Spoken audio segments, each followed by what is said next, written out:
directly on your plants, it doesn't have much nitrogen at all because rabbits pee, Rabbit poop is and a that's where cold the nitrogen manure. goes.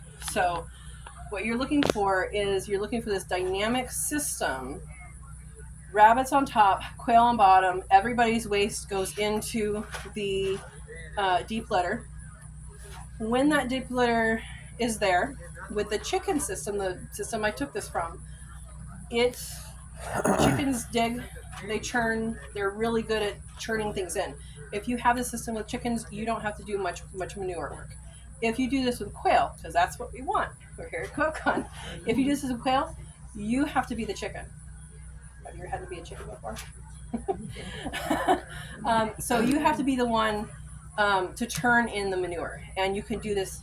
If you do this every day, that's going to be the most efficient.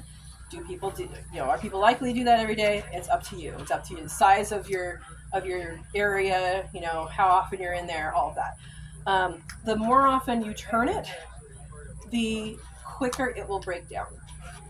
If you're wanting compost faster, use softwoods. Use pine shavings. The softwoods. If you want it to last a little longer, use hardwoods like oak.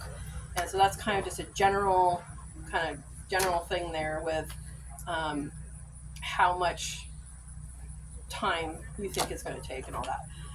So what you're doing is you are making the compost pile your floor. Okay? So when you have animals in a stagnant location, again, on a big property, I would do a bigger thing. But on a small property, condensing, right?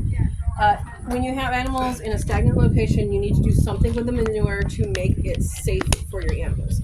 So one thing is pick it up, clean it out, right? That's the typical thing. It takes a lot of work. You got to shovel things around. You got to find out where you're going to put it. You put it where you're going to put it, and then you have to do something once you put it there, right? Or maybe not. You get flies. Not saying you won't get flies with the system. That's not a promise I'm making. But you have a system where you're making the compost pile underneath your animals. Your animals are on top of the compost pile. It is it's decomposing fairly quickly, so you don't have the same issues you have if you had them like on a